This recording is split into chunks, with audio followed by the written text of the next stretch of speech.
This video contains the top 3 best TH12 attack strategies to 3-star any base. To kick things off, we want to start in the number 3 spot, the Blizzard Lalo. This is broken down into 3 parts, starting with the Blizzard. You're going to use a Lava Hound and the Battle Blimp usually. You want to go in for the Town Hall if there's some good value, and if you can lure out the CC. You want to drop an invisibility, and then use a rage spell, alongside then timing your invisibility spells every 4 seconds.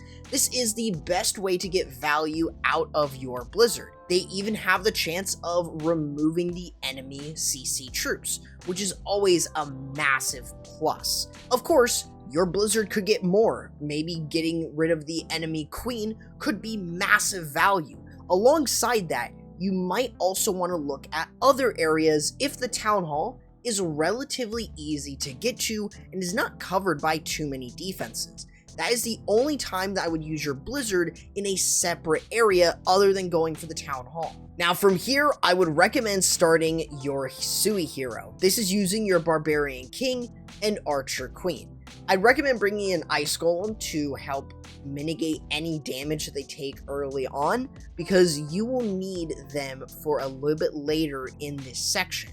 You just want to make sure that you are creating a funnel, so if you need to use any balloons for mortars or cannons that are on the outside, or using sneaky goblins for collectors. You can bring in the use of super wall breakers if needed to go a little bit deeper into the base. But the main idea is to have the Ice Golems to tank, with the Barbarian King to tank for the Archer Queen. This way you can go in for key defenses like the Inferno, air defenses, etc. Anything that's going to really do damage to your Lalo. But mainly, the enemy Archer Queen is the main thing that you want to get rid of. So if that is with the Barbarian King or with the Archer Queen, that gives you a lot of flexibility, and it will allow you to get that queen and start the Lalo. Now once you know the heroes are going to get the value that you need, start off with a Lava Hound and at least 3 groups of balloons. This is your first river. Use another Lava Hound with a couple groups, and this is your second one. They're going to merge together, especially early on, to make sure that you have one big balloon parade. As for the Grand Warden ability, using it early will allow your balloons to survive a lot longer, especially as you go to the back end. As for the other spells, haste spells are really good to getting to key defenses like the Infernos. Freeze spells are very good at stopping splash damage defenses. The main thing they're going to do a lot of damage to your balloons. You can also use them on any air defenses that are still up or expo. So anything that's really going to do a lot of damage to your balloons, try to stop. Other than that, you have minions for cleanup, which will allow you to get a very consistent 3-star. It's very flexible, and the army link will be in the description below. Next up in our number 2 spot is the Super Witch Smash. This is technically broken down into 2 parts, mainly starting with funnel. So before you start the Warden Walk, you're going to use Lightning. For Lightning, 1 Earthquake is enough to remove an Inferno Tower alongside other buildings. This is to speed up the Grand Warden Walk and make it a little bit better.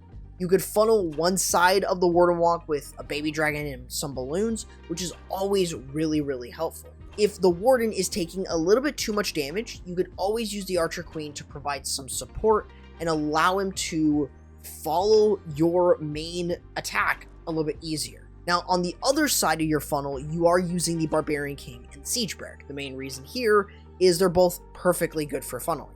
So you should always be using this combination when you're funneling the other side, which means that you'll have a better way to control your Super Witches on staying on the inside of the base. So now, with these Super Witches sent in, you just want to make sure that they're going into the base. Whether this is going in for the Town Hall or the Eagle Artillery, it really doesn't matter as long as you can get them to go into the base. Thanks to the funneling, you're able to do so. This is where you pretty much have a lot of flexibility with the spells. Jump spells are usually used to get into at least 1 or 2 compartments. Try not to open up the whole base so early so everything just spreads out.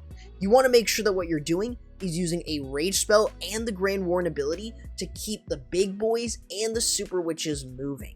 I'd recommend holding onto another Rage spell for the back end or towards the back end of the base, where I think it's going to be more important. Since you can only take 2 Rage spells in this, sometimes you might use it a little too early, and thus you won't have as much of a boost later You still might have a lot of troops, but they're just so slow that it's going to be relatively difficult to get a 3-star if you're not careful. It can still 3-star, it's just you have to keep in mind that everything's going to be super slow. Other than this, you really don't need to worry so much about cleanup. You can bring in CC troops that do that, like Yetis or Super Minions. But of course, having the Super Witches, having the Queen up is an incredibly important part with this attack. And just being able to move through is a very consistent one. This works incredibly well on a wide variety of bases, especially those that ZapWitches doesn't work particularly well on, or it's clearly designed to defend it, as Super Witches are just one of the most broken troops at Town Hall 12. The army link for this army is in the description below as well. And of course, by far the best Town Hall 12 attack strategy is the ZapWitches. Typically, you want to start this off with the lightning spells. 1 Earthquake and 4 lightning on 1 Inferno, and another set of 1 Earthquake and 4 lightning on another Inferno. Typically, this is best used when there are defenses or buildings that you can remove.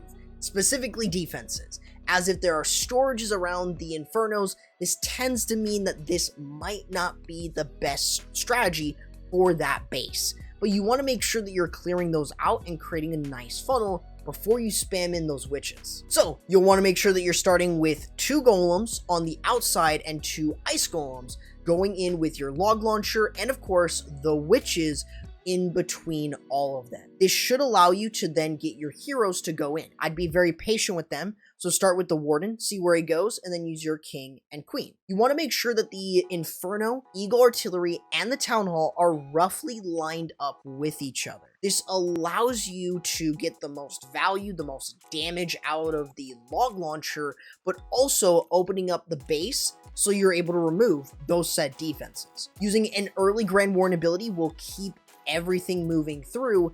And as for spells, with this, you really have a lot of flexibility. You can bring an invisibility spell to prevent the Town Hall from doing a ton of damage to any of your troops. Of course, you could bring in more freeze spells or skeleton spells. Really, you name it, there really isn't much of a reason other than just providing support for all your witches and your heroes in the base. Other than that, you're pretty much guaranteed the 3-star, especially if you still have all of your heroes up, a ton of witches up, and of course, the CC going through. It's really, really strong and thus an incredibly good army. Of course, it can struggle if the Town Hall is too far, but it's a very solid attack. The army link for this one is going to be in the description below as well.